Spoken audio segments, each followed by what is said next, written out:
All right, and we're back. With For the Record, let's give ourselves a round of applause as always. Yes, sir. Yes, sir. I wonder if these drops still work. Let's see. Captain Nerd, are you talking to me? No. I let my blade do the talking. With Blade?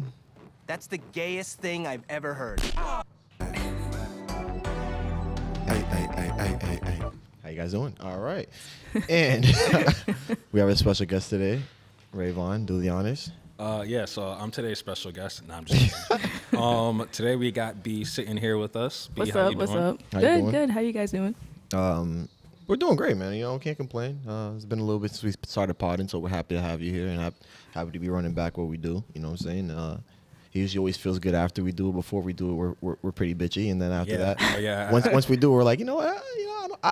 I don't mind this. I've been here all day, and then to do a podcast at like 6 p.m. outside of the regular workday, it's just like pure hell. Not even pure hell, but it's like a 10, 11 hour day. Yeah. I gotta go home, eat dinner, and all, but like you leave and you're like, oh shit, I'm gonna go home and eat dinner. Like, Yeah. it's not too bad. So yeah, you feel better after you do it. It's almost like jumping into a cold pool. Yeah. Yeah. Absolutely. Sure. B is a very talented artist, as we can all see here. If you haven't, please check it out. The Art Squad. This is amazing. Yes, sir. Yes, sir. And I also brought those in as like a little thank you gift for having me on Nice. here. It's like Oprah. Yeah, you get an Art Squad You comic. know what I'm saying? We're going to put it out there. Yeah. All right, so tell us a little bit about your art and what inspired you to do this. Bet. So it kind of goes a long way. At this point, I have like lore to it. So when I was like 3 or 4 years old, that's when I started pretty much watching like actual cartoons. I remember like constantly getting cartoons on VHS as a kid. And I fell in love with it immediately. I think the first one I had was Heathcliff. So I was also into like old school type. Okay. And I fell in love with it immediately. So anytime there was an opportunity to get like a cartoon, so like good behavior, report cards, all that type of stuff, I'd ask and always like collect them. And I've always like fell in love with the process and the idea of like images moving, and you can make your own characters, and they don't have to be human. They can be cats or anything. Mm-hmm. So I, from that point on, I was just like, I want to explore that. I want to explore my own mind and see what I can come up with and just see where to go from there. So it went on until like, honestly, throughout all of high school, middle school. And then by the time I was like, I want to say 12, that's when I started getting more interested with like social media as well, because obviously I was growing up with all that happening around me. So like YouTube, Instagram, all that type of stuff. And by the time I was 12, that's when Vine was still new. And like I heard about it. Yeah, those were good times. Yeah. So like I heard about it in class all the time. Yeah, people were sharing it. Let me show my age. Vine. That was 2013. So I was definitely in college by that time. Sure. No, I was making Vines in like high school. Yeah, I know. I'm like young but old. No, I mean, you were old enough to get into the building, right? Yeah, for sure. Yeah. No, because like me and my friend were talking about this earlier. We're like, because I was born in 2001, and we say like that's like the awkward period where like you're still too young to be like a 90s kid, but old enough to like not eat Tide Pod. Yeah. Type. So Okay. Yeah, so I got a taste of it, and I was interested in it too because I also wanted to explore like comedy. Mm-hmm. So because I've always like grew up with slapstick stuff like Looney Tunes and all that. So it's just like, and I was already like a weird kid, so I was like, okay, this is perfect.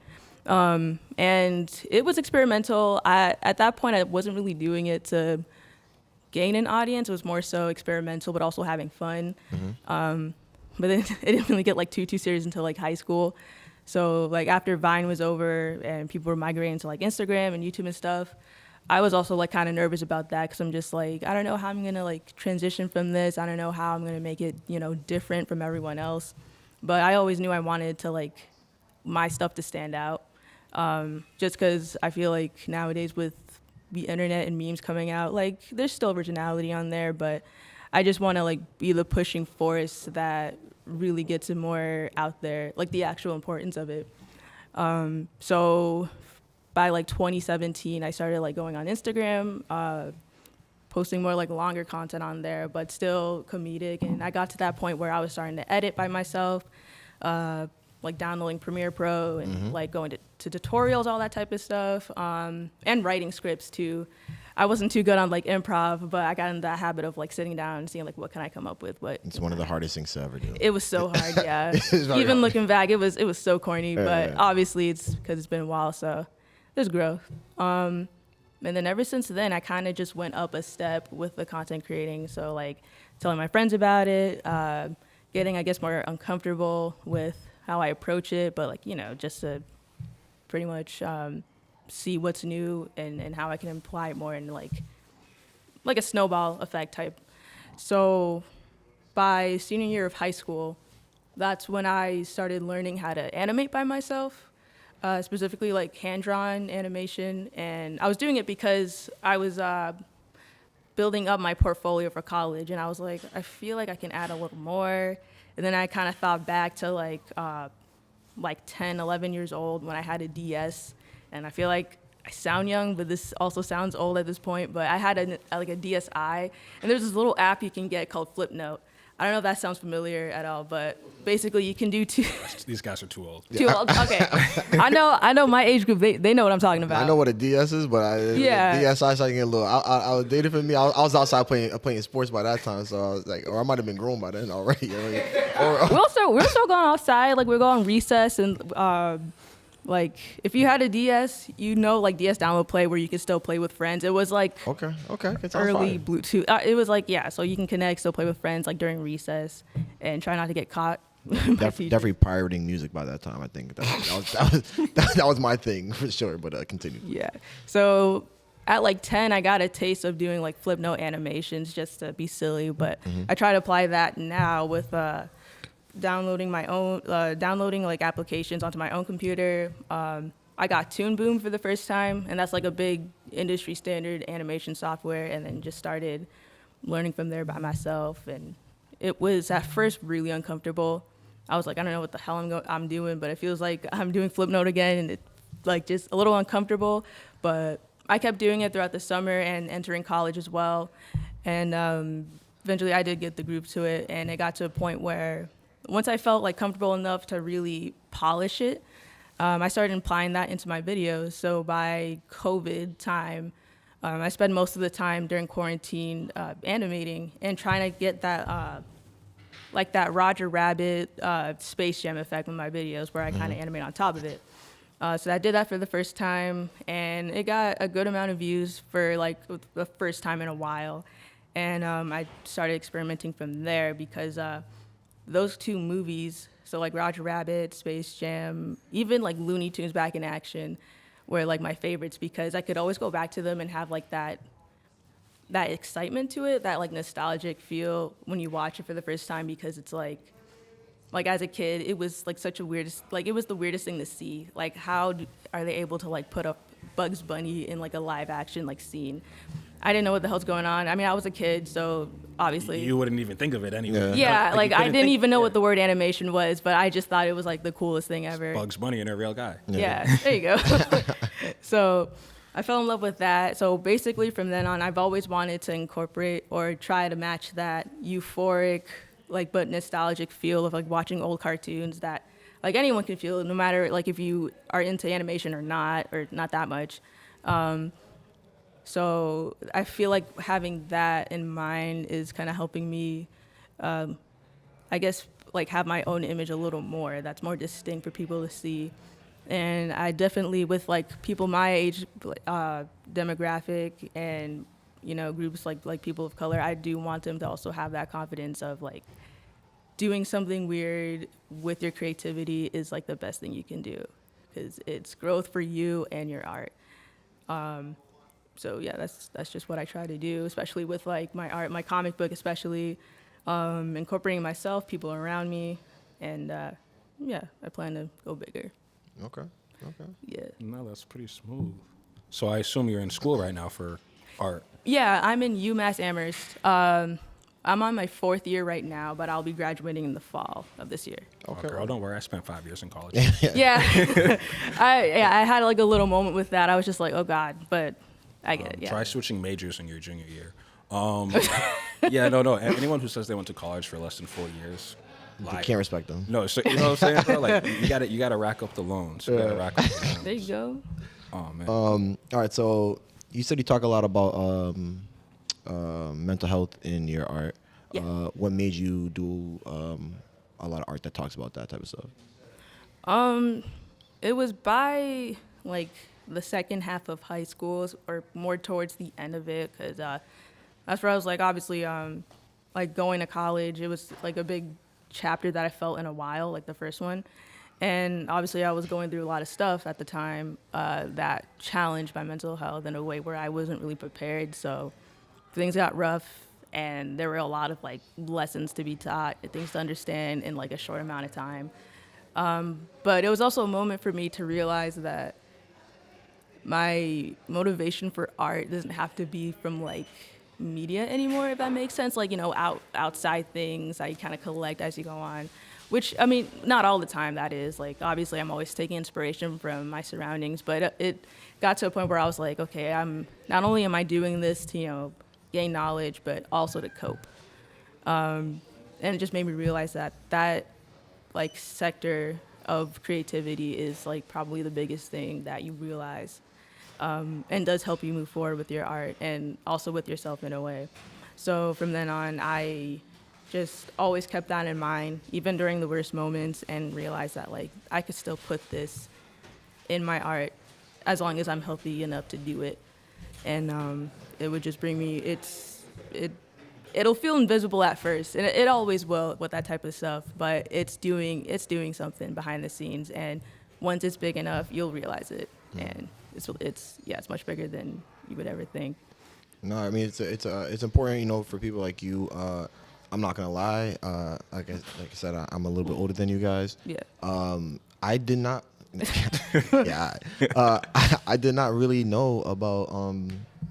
I didn't really know anything about depression, or really thought that it was like a real thing until like college, maybe. Like. No, and that's real. So this is real because we recently, not even recently, but like a while ago, we had a conversation where like we were talking about just the generational differences between us, and it was like, nigga, like I went to school, like to college before like mental health and mental health awareness was a even, thing, like, bro. a thing. You know what I mean? Like now it's like a department in your school. It's X, Y, and Z, and it's great. It's really great. It's really good. But just a few years ago, the world was not like that. No, they you were know what putting I mean? ADHD pills, or they would just say like, "Bro, you're poor, so you're mad." No, like that's just what it is. You know what I mean? And then Yeah. when you look at like, you know, your families, and you got, you know, people from the islands, and especially like back Yeah, home, yeah. they don't believe in that shit, my nigga. No, that's it just made it to America. Like, That's Yeah. it, bro. Like my family's from Ghana. They do not. They're like, all right, well, just make more money. You'll be happy. Like, you're depressed. Okay, you have a house, you have food to Exactly, eat. and you're that's it, depressed. bro. Okay. Exactly. Like, you know what I mean? that's a fact, bro. That's a fact. That's what it is. So It it's is. important that you have art that talks to, you know, that's able to reach a younger generation, and us people like us. Like we were taking a look at it before we started. You know, we're able to relate to it too. So it's important for you to have that type of stuff, and you know, it looks very cool. Thank you. No, for sure. With that, can you please give us a quick explanation of some of the characters in here and kind of like storyline behind this? Yeah, I got you. For sure. Let's hold it up. Yeah. I'll hold up the other one because this one looks cool too. Yeah. So like I said, this comic is based off of my friends from high school, and I know they're watching it right now. But yeah, we were all in the same art class. Hold on. Shout them out, man. You know they here. Shout your boys. Bet. All right. So I'll say their names first. Yeah, for sure. No, you got that. Hell yeah. Yeah. So, all right. Obviously, we got me right here. There's my friend Savon. She's really into like fashion. She's in school for like fashion design, actually. Okay. I might got the link. Yeah. Straight up. She's super cool. She's always into like spirituality and that type of stuff, and really takes it seriously. So sometimes I'm even learning about it from her. For sure. We got my friend Elizabeth right here. She's super cool, silly, always into like more crafty ways of making art. And then we have Zero. Obviously, like I said before, he's like short-tempered, angry, but also in like a comedic way. So I could see in the expression. yeah, he's fun. He's a fun dude. And then this is my friend Kiana. Awesome. Pretty awesome. The reason why there's a Connect 4 piece, there's an explanation for that. So for some reason, to this day, I don't know why, but she's always been good at Connect Four, and video games in general. She's still really, like, she's the type of person where if you play Mario Kart with them, I'm sorry, but you'll get very angry. Did she go to like camp a lot or something? No, I feel like that people get. I don't know. I don't think so, but she's super cool. We've always had that same type of humor. So with her, it's always fun like exploring the characters, and for everyone as well, they always have like their own unique ways, and their like dialogue. So I try to capture that in this book as much as possible.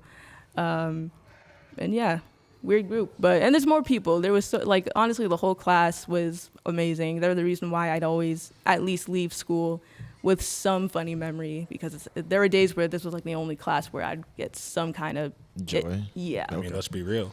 School Yeah. fucking sucks. Yeah. Yeah, You know what high I'm school, saying? yeah. Yeah. Oh, yeah. That too, but yeah, school sucks. Oh yeah. So give us a background on storylines and stuff like that.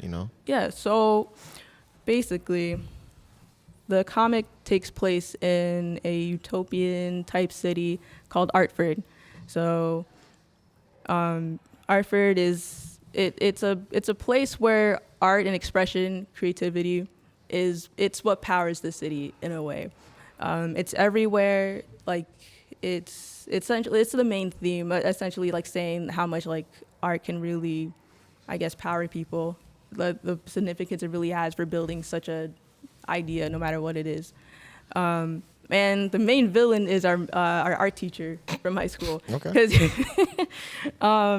he was an interesting man. That's all I'm gonna say. But we've always had memories of him either being a teacher, high school teacher. That's all. Is there like a ending of the episode where he like actually like motivates y'all to like do better because he's so evil? Oh no, hell no. So with him in the comic book, it's like another cliche. So he's like an evil failed art teacher, professor, and his mission is to take over the city and get rid of like the freedom of expression and basically the typical villain narrative like. Well, no, that's good because you Take need some over- storytelling. take over the You can't city, just yeah. have- yeah. Yeah. You Make gotta have people some vulnerable, conflict. is all that type of stuff. So with the art squad, they're also teens in high school. So it's one of those like double narratives where it's like, okay, teenagers balancing high school, especially being art students, and also being superheroes. So I still try to correlate things that I've even learned during art class and internal conflict that I go through. And basically throughout the story, they try to figure out their origins as well, protecting the city and how it means so much to them more than they think, and balancing being an art student specifically, because I feel like talking about that more is something that we could really focus on. Just because it's also like the main demographic that I try to like target anyways. It's another way to like get more artists heard, especially in the youth, and who still have that trouble with confidence. So it's one of those things, kind of like a read, experience, and learn along the way. What? Question: is he the art teacher in the comic as well?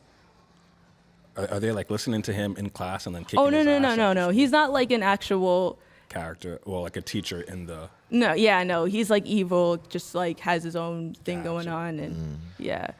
But no, that's pretty cool because I mean I know that for me as a kid, and I mean I'll say even still now, my artistic ability it's in the air. You know what I'm saying?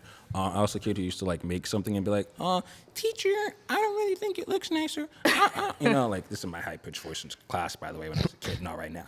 And I'm like, like I can't do it, blah blah blah. And they're like, no, just keep trying. And I'm like, no, like it's not good. I can't do it. And I was a stubborn kid who like just was like, fuck it, I can't do it. Yeah. I'm awkward at it. I'm awkward at everything, which is no surprise there. But so I didn't. But having something like this for young kids and just letting them know that like they can do it too. I mean, everyone always says it starts with the kids, which is to me one of the scariest things in the world. You know what I mean? Like one day some kid who's like 16 right now and it's like some sort of radical on Twitter is gonna be running the world. Like that's crazy. That's so crazy. But on the other side, there's that like beautiful part to it where like these kids have so much more to learn and be influenced by, and they can continue to make cool shit as well. Yeah, and I've always gone through those times too, where I was like my worst critic, and that's what everyone says, and it's at this point almost impossible to not go through that, especially as a creative. I mean, you become a perfectionist to a certain extent at times. That too, and also getting used to like genuine not criticism, but like critiquing for the better. It could sometimes snowball, especially with like for me having insecurities at times is what made it get worse. But it's something that I try to just emphasize with this, that it's okay to feel like that, but if you as long as you like don't let it take over, then it's definitely like nothing.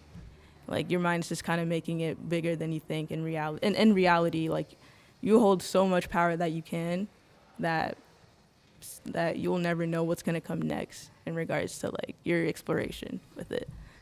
No, that's pretty smooth. Yeah. Well, let me just give you a quick round of applause. Yeah. That was beautiful. Yeah, I mean, bro, we do podcasts. I've done podcasts for a while. Let me tell you this. It is not always easy to put stuff out because we make a lot of stuff. Like, we have a lot of stuff that we made. Like, we made a whole video one time that we thought was, this was before I met Rayvon, but we thought it was trash, me and my friends. Well, I didn't think it was trash. I just didn't know what to do with it. I showed Rayvon, and Rayvon's like, yo, bro, you should have been put this on. I'm like, Comedy gold. I'm like, bro, I thought this was going to be ass. Granted, I was like, yeah, I thought it was going to be all right, but I didn't know what to do. So it is always hard because you kind of overthink what you're doing instead of just putting it out there and just letting the universe do what it does. Yeah. You kind of overthink it. So being able to, have the confidence and, making art that people can learn from that is always a good thing. I mean, there's so many factors there, especially like you said with like, Vine and like that going away. And now you got to go to Instagram, you got to go to YouTube, and you got to get on these platforms. And now there's, I won't necessarily say a learning curve, but now you're behind on niggas where like there's this artist who's been on YouTube for 20 years and now you're just hopping on. And I mean, even like from my standpoint, like, I hate TikTok, and half of why I hate TikTok because I don't know how to fucking use it. Yeah. You know what I mean? Like, Yeah. so I don't know. There's just a learning curve there, and so to be able to like take that confidence in yourself. I mean, every day I do stuff here, and my boss will be like, "Yo, Rayvon, like, stop fucking thinking about it. Just put that shit out." And I'm like, bro, this video is trash. And he's like, bro, just put it out. Just put it out. Just do it. And I'm like, I don't know. Like, I just, so that confidence is like half the battle, honestly. Yeah, and the internet is fast paced. Even like with me, like with my life, pretty much going is that entire era. Even I sometimes like feel like I'm a little too slow to the point where it starts to affect even my confidence. So it's easy for like to have that take over if you're really not pushing yourself as much. And even during that time, especially in like high school, because that was like a time where you see someone online, life especially, like that's what was always compared. So like the idea of like being perfect or I have to do this that way, it does more harm than good. And the worst thing you could do, in my opinion, is really hide like what you can do, your abilities. So all right, so you talked a lot about your friends. You didn't actually say what your superpower was. So with my character, there's no actual superpower. Okay. But the main gimmick with mine that I like, and it's I did it on purpose to stand out, is the main weapon that I use is a bow staff. But it starts off as like a GameCube controller because that was also like my favorite console growing up. So I took a GameCube controller, and whenever I pressed the buttons, it would form into a bow staff with 2 GameCube controllers on each end. So there's a I know I got a bunch of like panels with that. Yeah. It's like something like this, pretty much. Lit. I don't know if you can see, but it's a little weird, but at the same time, like I really had fun with it. So I just try my best to like really have fun with how I draw it, how I put emotion with it. And that's like the main thing that stands out with me. And I just have like general combat skills. And with my character, I do explore that a little more too, because it ties in with self-consciousness and the pressure of being someone who's perfect, have like high expectations, all that type of stuff, especially for like teenagers and art students. So it gets explored way later down the line of the story. But with everyone else, Savon has like third eye powers, telekinesis, spirituality type powers, all that type of stuff. Elizabeth has like arts and craft powers. So basically think of like water bending, but with pink paint. I was about to say. Yeah, or like whenever she's like trying to run away or something, it's sort of like she's like roller skating, but with the paint on her feet. So kind of like Frozone, where he has the ice, but okay. it's paint. Like the Silver Surfer, but like with paint. But with paint, Okay, yeah. that's fire. I Yeah. forgot you're too old for Frozone, huh? Teen Titans, bro. Teen Titans. Even Incredibles, come on. Oh man, nah, yeah, bro. Classics, man. Bro, the Incredibles came out. I'm pretty sure I was in high school. What year did that come out? I want to say 2004. 04, right? 2004. Yeah. Oh no, I just. Nah, but middle schooler for Yeah, the you- Incredibles. You start feeling like you're too old for that. I think I started once I got to like Shrek, bro. No, you get to middle school and you're like, I'm the man. What were we now. doing I at don't 12 do years kid old? stuff no more. We was watching basketball. We was watching football. I was still watching cartoons. But what kind of cartoons? We watching Family Guy every day. Adult Swim. Every day. You guys got to watch Family Guy when you were in middle school? That's crazy. Are you kidding Must me? be nice. Bro, every day. I couldn't even watch certain shows on Cartoon Network as a kid. Are you serious? I'm so serious, yeah. If your parents would let you watch Ed and Eddie. My you know? my mom really did not like Ed, Ed and Eddie. She thought it was stupid. No, that so show it's was- funny that Really? like you got videos with Ed, Ed and Eddie because my mom was like, No, these that guys show are was stupid. comedy. I'm not gonna let you watch this. That show was comedy. So I'd be watching it like now as an adult, like this is funny. Yeah, No, I know you never seen Ren and Stimpy. You like yes and no, but my mom was like that was one of the like you ever have someone come into your room, pick up the remote, and change the channel for you? We're all African, so I feel like maybe. I mean, yeah, no, at some point I got like Family Guy was banned, at least for me. I didn't get to watch Family Guy until I was like probably like 15. I was in high school when I got to start watching Sims. I mean Sims. I was probably able to because they're in the same category. I just haven't like. Bro, I watched The Dove Simpsons into when I was like 6 years old. That's Watched crazy. The Simpsons probably since I was out the womb. That's I the was same, watching bro. Phineas Forever. and Ferb until. Oh, you're bugging, bro. You're bugging, bro. You're bugging, bro. That's what we used to put up for my little cousins. Be like, yo, you're gonna watch Phineas and Ferb while we go do some other stuff. You know what I'm saying? All right, before we go, Rayvon, if you had a superpower, what would it be? Oh, okay. Damn. She kind of already named it though. Low key for me, third eye abilities, telekinesis. Because when you really stretch out telekinesis, it is the most powerful fucking thing in the world. You can just be like, oh, I'd want to fly. I'm like, yo, telekinetically, I can make myself fly if I think about it hard. Like, I could do it's like the using 100% of your brain. To me, that's what telekinesis is. If they say we only use 20, I'm trying to use like 100%. Like, that shit to me is crazy. I could read your mind. I could feel what you're like. That is the number one power. I feel like with that, it could also be very, very like overwhelming at some point. Oh, 100%. Yeah, I feel like certain people would have to like maintain that. Oh, no, be able to maintain people that. would abuse that power. Yeah. All right, and what kind of bad guy would you be fighting? Bad guy. Ooh. That's a crazy one. Probably a bedtime monster. Okay. Or if Your I'm just thinking dreams? about Full circle, brother. Full I'm circle. actually probably fighting someone in my dreams, honestly. Honestly, yeah. Okay. And I would wear a Carhartt fit. I like to live my life as a cartoon character in general. So I wear like the same like 5 outfits every single day.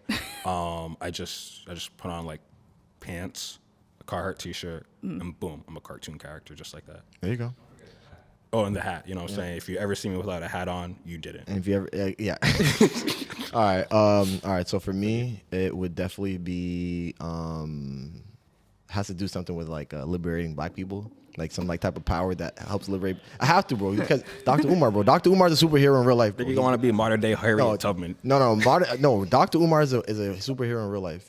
Think about it, right? And he would be fighting against the brainwashing that black people have been going through for the whole freaking entirety of black people, bro. You just call Dr. Umar a superhero. He's a real life superhero in real life, bro. He has the power. Do you know how crazy this nigga is, bro? There's no way that shit this crazy and you don't have a superpower. Like, that's crazy, bro. But that would be my superpower. And you fighting the government. Oh my God. It's important. But yes, any last words before we go? We've had a great time. It was actually beautiful. It was a wonderful podcast. Thank you. Can't wait to go take a look at the comic book, of course. Oh, of course, yeah. And like I said, there's 5 issues so far, but they're online. And actually, too, which was really cool, I wanted to mention. Yeah, for sure. Last summer, not last summer, but 2021, I was able to have the first 2 issues sold at That's Entertainment. on shit. Park Ave. Yeah.